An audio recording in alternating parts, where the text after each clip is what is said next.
It happened at the restaurant. White tablecloths. That careful kind of music that costs extra. The kind of place where people go to be seen being civilized. She said it with a smile. My sister. Always with a smile. Well, at least someone's finally taking you seriously. Pause. Slight tilt of her head. Even if it took this long. The couple at the next table looked away. Fast. Like they'd accidentally witnessed something private. The waiter slowed his approach, then veered toward another section. My mother sighed. That specific sigh. The one that means here we go again, without saying a word. I didn't argue. I took a sip of water. Cold. I could feel it all the way down. I looked at my watch. Not obviously. Just a glance. A check-in with time itself. Because I wasn't waiting anymore. I had already waited. The thing I'd been waiting for had already been set in motion. Hours ago. Days really. Maybe years if I'm being honest. I didn't argue. I waited. If you've ever sat there silent while someone carved you up in public and called it love, you already know why you need to hear the rest of this. Don't let another moment like that pass without knowing you're not alone. We're 2 years apart. Close enough that people expected us to be the same kind of person. Far enough apart that we never were. She was the visible one. I don't mean prettier, though people said that too. I mean visible in the way that matters. The way that gets remembered. She won things. Spelling bees. Science fairs. That award for the essay about volunteerism. She volunteered once. Wrote about it for a year. I didn't win things. I fixed things. When the fundraiser was $40 short, I found the $40. When the school trip needed parent chaperones and no one's schedule worked, I made mine work. I didn't win, I showed up. There's no trophy for that. There's no stage. Teachers loved her. They'd see me in the hallway and say, "Oh, you're Emily's sister." Like that was my full name. My full identity. You're Emily's sister. Not even a question. A statement. A classification. A box to live inside. At family dinners, uncles asked her about college. Aunts asked me if I'd figured out what I wanted to do yet. She was 14. I was 16.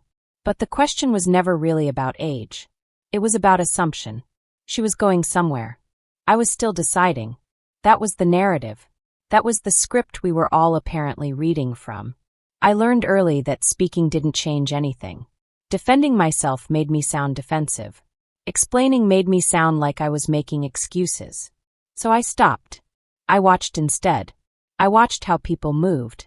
How they made promises. How they forgot them. I watched money, how it appeared and disappeared. Whose name was on what, who remembered and who conveniently forgot. Silence isn't always weakness. Sometimes it's just better data collection. She went to the school everyone expected. The one with the name you're supposed to be impressed by. She posted about it constantly. The campus. The classes. The opportunities. The network. God, the network. That word got used a lot. Like she was building a web, and we were all supposed to admire the spider. I went to the state school an hour away. Lived at home for 2 years to save money. No one asked why. Or maybe they assumed they knew why. Practical, my father called it. Smart, my mother said in that voice that really means limited. I studied accounting. Boring, right? That's what Emily said. God, numbers all day. I'd die. She was studying communications. Emphasis on media. Whatever that meant. It meant a lot of talking about talking. A lot of presentations about presentations. But it sounded impressive. It sounded like ambition. I graduated with honors. She graduated with debt, and a job offer that fell through 3 weeks before she was supposed to start. I remember that summer. The way everyone tiptoed around it. Things are tough right now. The market's unpredictable. It's not about merit. I'd already been working for 6 months. An entry-level position that wasn't entry-level in anything but title. I was doing the work of someone 3 years ahead of me. I was good at it. Uncomfortably good at it. The kind of good that makes people nervous because it exposes how unnecessary their own complications are. But no one asked about that. They asked if I was liking it. Liking it. Like it was a hobby. Like I was trying out knitting or yoga. Emily got a job 4 months later. Through a connection. She made sure everyone knew it was through a connection, but she framed it as networking. It's not what you know, it's who you know. She said it like she'd discovered fire. Like the rest of us were still rubbing sticks together in caves. The job was fine. The job was flashy. Startup culture. Open office. Ping-pong table no one had time to use, but everyone mentioned in interviews. She posted about it like she'd joined a revolution. Disrupting the industry. Industry of what? I never fully understood. But it sounded important. I got promoted. Quietly. My boss called me into her office and said, "We're moving you up." No announcement. No company-wide email. Just a title change and a salary bump and a new set of keys to files most people didn't know existed. At Thanksgiving, Emily talked about her company's mission statement. I talked about nothing. No one asked. My mother said, "You're still at that same place?" Same. Like it was stale bread. Like staying meant stagnation rather than value. Emily's company folded 2 years later. Badly. Lawsuits. Missing funds.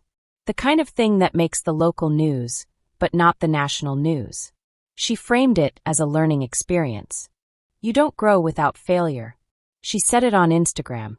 43 likes. I didn't like it. I was working 60-hour weeks cleaning up a merger no one else wanted to touch. She moved back home. Temporarily.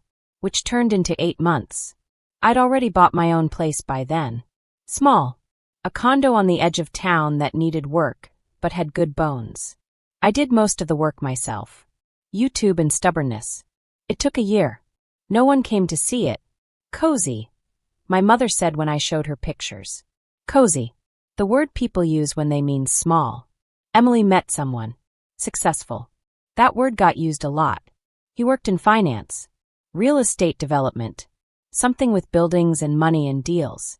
He wore suits that fit correctly. Drove a car with a quiet engine.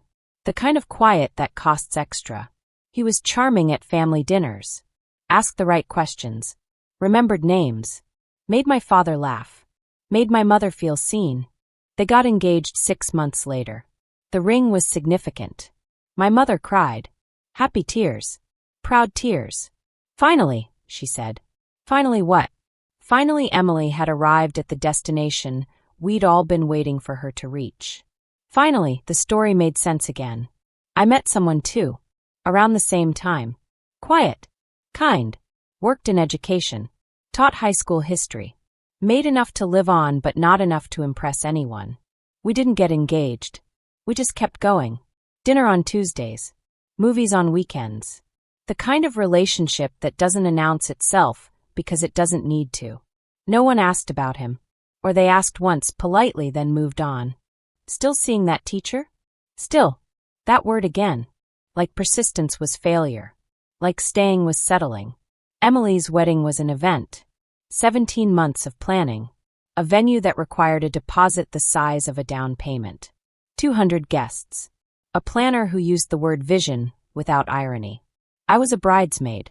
Of course I was a bridesmaid. I wore the dress. I smiled in the photos. I gave a toast that people said was sweet. Sweet. The word people use when they mean forgettable. No one knew I'd paid for the flowers. Not as a gift. As a fix. The original florist went bankrupt 6 weeks before the wedding. Emily panicked. Called me at midnight. I made calls. Found someone. Fronted the deposit because timing was tight and her account was tighter. She said she'd pay me back. She meant it when she said it. I knew she'd forget. I didn't remind her. I never reminded her. That's the thing about being invisible. You can do things no one notices. You can hold things together and no one sees the structure. They just see that it stands. They just assume it always stood. They never ask about the foundation. The comparison started small. Jokes really. Family dinner humor. Well, at least one of you can afford kids someday. Laughter. My sister's was the loudest. She thought it was funny because she thought it was true. She'd bought the house by then. The big one. The one with the yard and the extra bedroom and the neighborhood where people jogged with expensive strollers. I'd paid for part of that house. Not directly. Not obviously. But 6 months before they bought it, Emily called me. Late. Her voice had that edge. The one that means something's gone wrong and she needs someone to absorb the impact. They'd missed a credit card payment. Then another. The promotional rate had ended and the real rate had appeared, and suddenly the numbers weren't theoretical anymore. She needed $4,000. Just for a few months. Just to reset everything. Just to get back on track. I sent it the next day. She sent a thank you text with 3 heart emojis. I didn't ask for a timeline. I didn't ask for a plan. I knew neither existed. 3 months later, they were house hunting. The payment never came up again. I never brought it up. Bringing it up would have made me the bitter one. The one who keeps score. The one who can't just be happy for family. At the housewarming party, her husband gave a speech. Thanked everyone for their support. Looked at his parents. Looked at Emily's parents. Didn't look at me. I was in the kitchen refilling ice. Staying useful. Staying in my lane. You should buy a place like this, someone's aunt said to me. Might have been mine. Might have been his. They all blended together at events like that. Something with space. Room to grow. I smiled. I said something about timing. Something vague about the market. I didn't say I already owned a place. I didn't say it was paid off. I didn't say my mortgage had been cleared 2 years ahead of schedule because I lived below my means and saved above my obligations. I didn't say any of that because saying it would have required explaining why they didn't know. And explaining that would have made them uncomfortable. And their comfort mattered more than my reality. That was the unspoken rule. That had always been the rule. The jokes continued. Evolved. Got sharper. Maybe you should ask your sister for career advice. At least someone's life looks like the Instagram version. Some of us are still figuring it out, right? That last one was my mother. At a restaurant. In front of her book club friends. She laughed. They laughed. I sipped my coffee. It had gone cold. I didn't mention it. Cold coffee isn't worth a scene. I'd been promoted again by then. Twice, actually. I was managing a department. 23 people under me. Projects with 8-figure budgets. Decisions that affected supply chains and timelines, and whether entire product lines happened or didn't. But I didn't talk about it. Talking about it felt like bragging. And bragging felt like begging for acknowledgement. And begging felt like losing. Emily posted about her life constantly. The house. The trips. The brunch spots. The living my best life captions. The engagement photos that turned into wedding photos that turned into anniversary posts that turned into pregnancy announcements. Each one a tiny declaration of victory. Each one proof that she'd done it right. That her choices were correct. That her path was the path. My engagement was quiet. We decided on a Tuesday. Over dinner at the place we always went. The Italian spot with the slightly wobbly table we always requested because it was in the corner, and we liked corners. He asked. I said yes. We told our families that weekend. My mother said congratulations. Then, finally. Then, I was starting to worry. Worry about what? That I'd be happy alone? That I'd be complete without a witness? She didn't specify. She didn't need to. The wedding was small. Immediate family. A few friends. A backyard ceremony. Simple. Intentional. The opposite of a production. Emily was my maid of honor. Of course she was. She gave a speech that was mostly about her own wedding. About how emotional weddings are. About how marriage changes you. About her own journey. People nodded. They smiled. They thought it was sweet. I thought it was typical. She never paid me back. Not the $4,000. Not the flower deposit. Not the security payment she needed once when her husband's business had a temporary cash flow issue. Temporary became permanent, became forgotten. I stopped expecting it. Expecting it made me angry. And anger made me feel like the problem. Like I was being petty.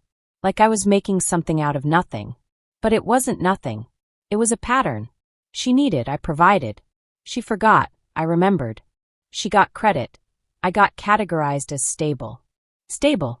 The word people use when they mean boring. When they mean predictable. When they mean you're the safe option, not the exciting one. I almost told her once. We were having coffee. One of those random weekday mornings when schedules aligned. She was complaining about money. About how expensive everything was. about how they were trying to save, but it was impossible. "You're so lucky," she said. "You don't have the same pressure. Smaller place. Simpler life. Must be nice." I opened my mouth. I had the words ready. Every dollar. Every timeline. Every forgotten promise. Every time I'd been the fix for her problems and the punchline for her jokes. I had it all queued up. Loaded. Ready to fire. I closed my mouth. I sipped my coffee. I said something about everyone having different challenges. Something neutral. Something designed to evaporate on contact. Because telling her wouldn't change anything.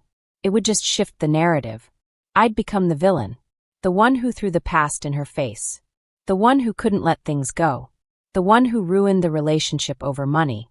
Over something as petty as money. So I didn't tell her. I watched. I waited. I kept records. Not obsessively. Not psychotically. Just accurately. Dates. Amounts. Texts. Emails.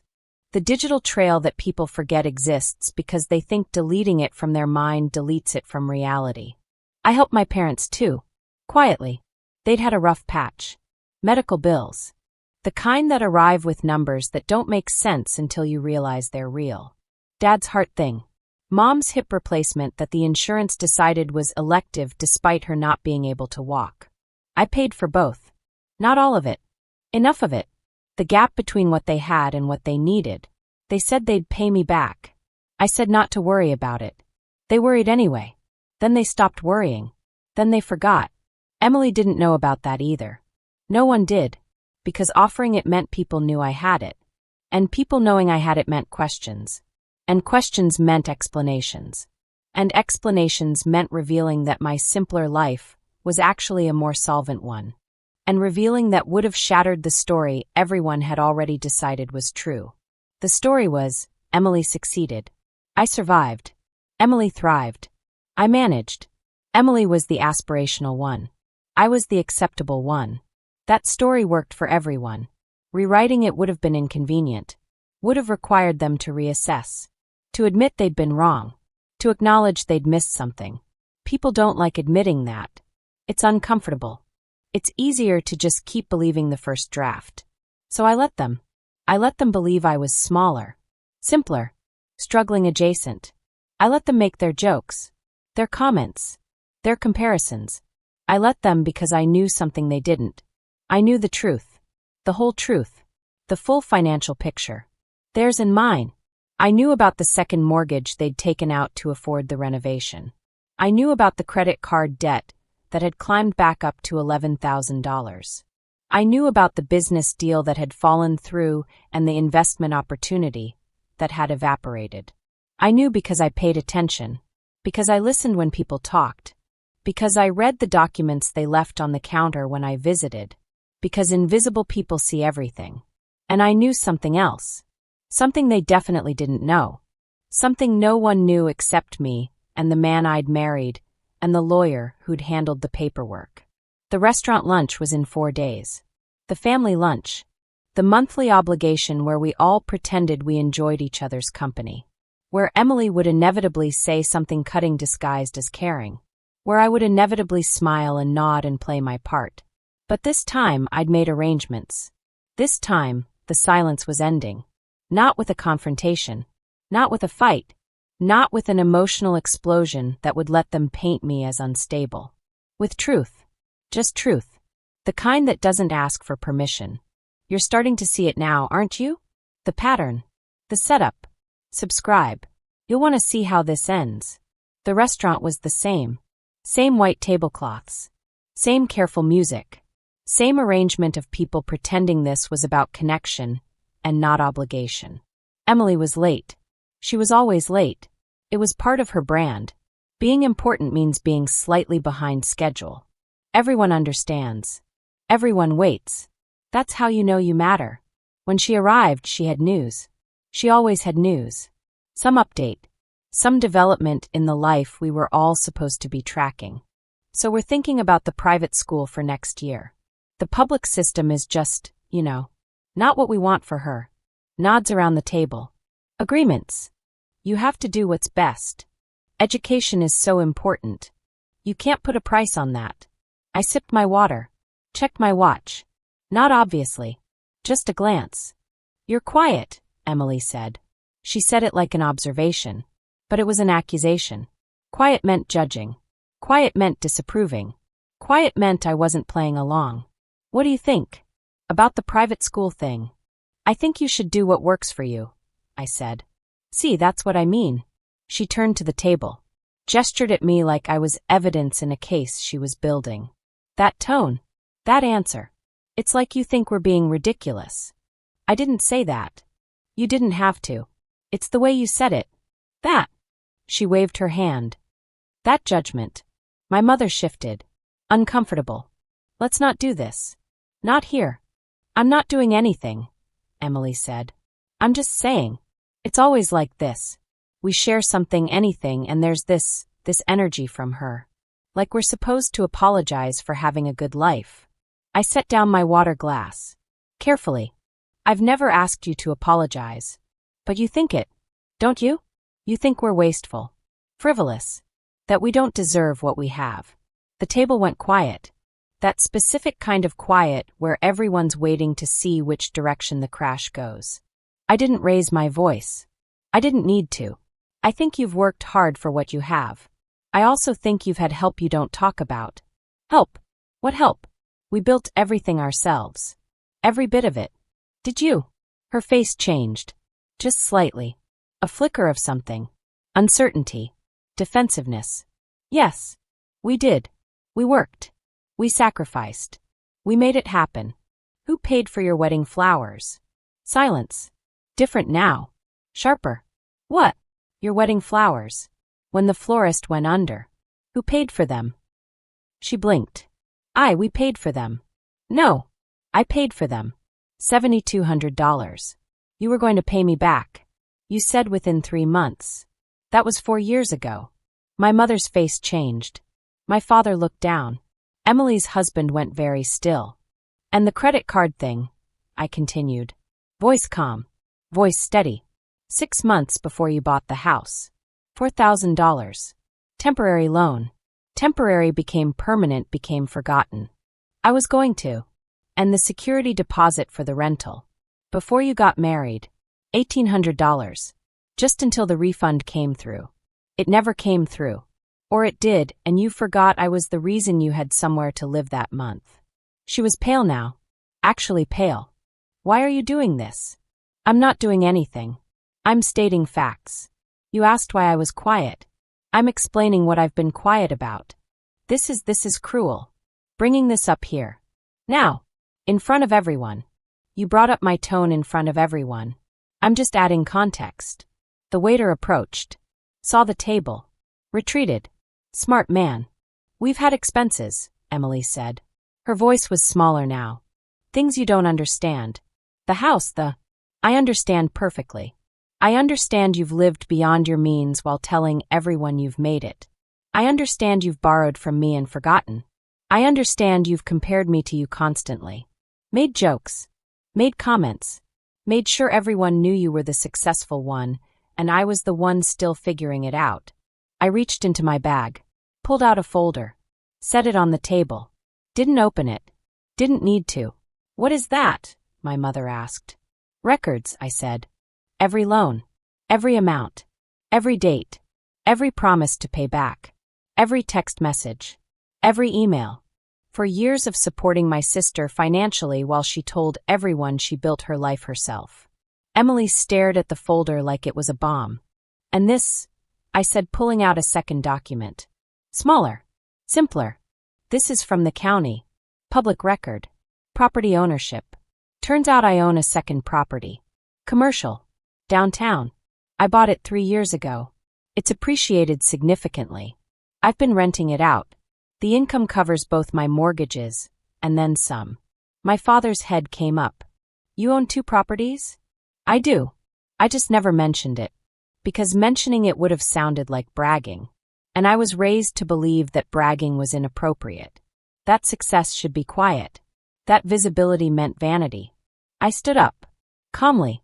Put both documents back in my bag. I'm not angry, I said. And I wasn't. Not anymore. Anger had burned out months ago. This was just information. Just truth. Just correction of the record. I just wanted everyone to know the actual story. Not the one you've been telling.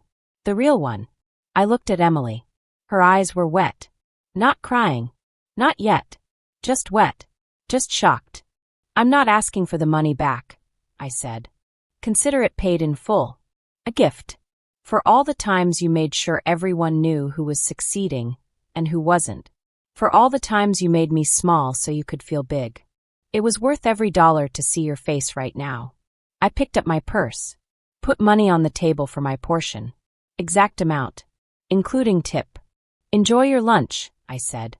And I left. Didn't look back. Didn't wait for a response. Didn't need one. The door closed behind me with a soft click.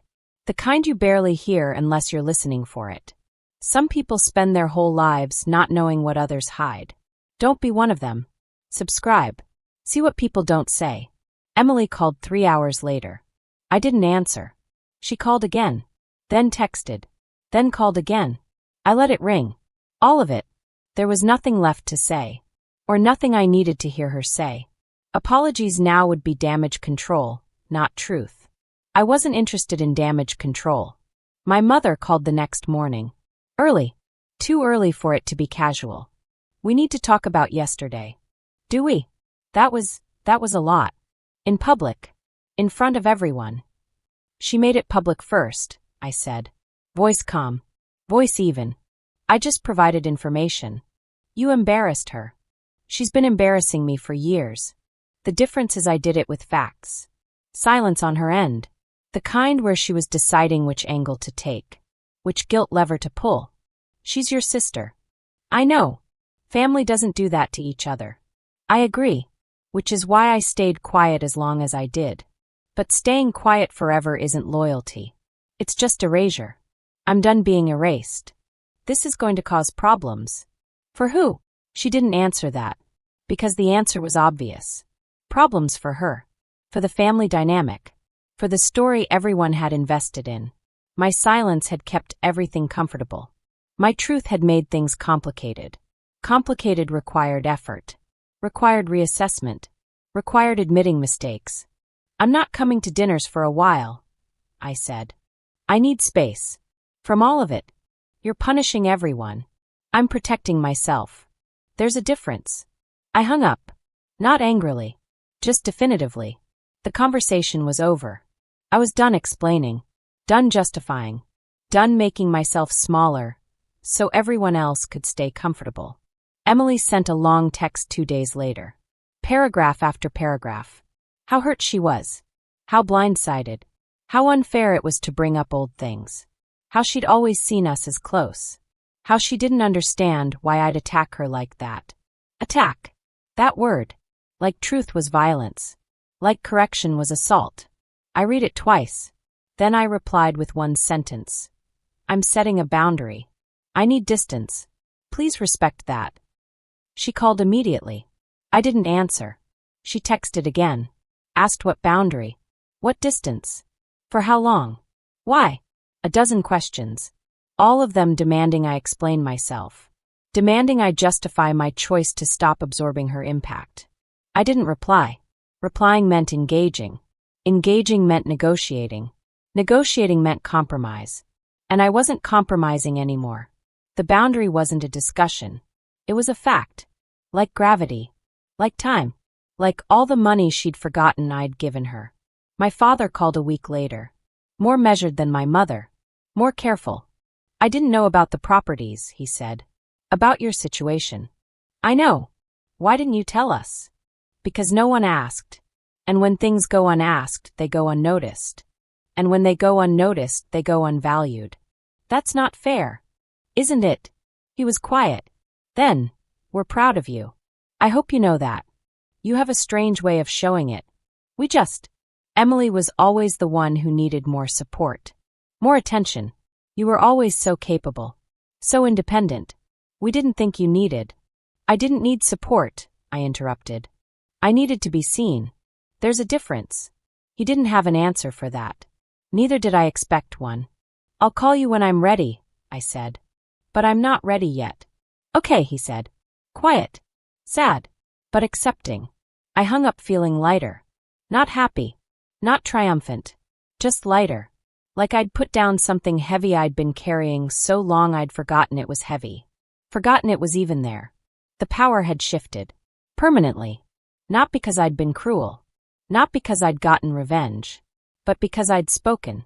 Because I'd set a limit. Because I'd decided my reality mattered more than their comfort. And that decision, once made, couldn't be unmade. People think silence means acceptance. Means agreement. Means you're fine with how things are.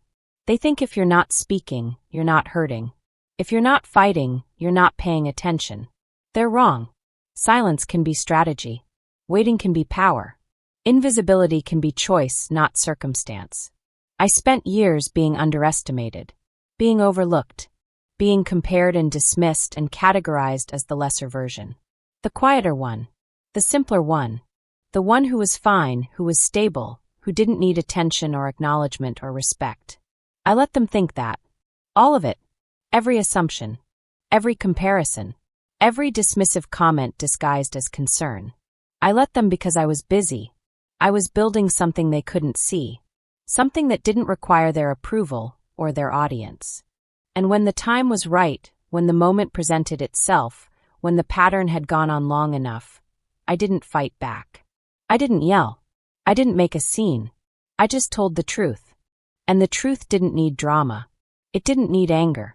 It didn't need revenge. It just needed to be said. Some people mistake silence for failure. I let them. Until I didn't. If you've ever been the quiet one, the underestimated one, the one they forgot to acknowledge while praising everyone else, subscribe. This is your story too. You're not alone. And your silence? It's not weakness. Share your story below.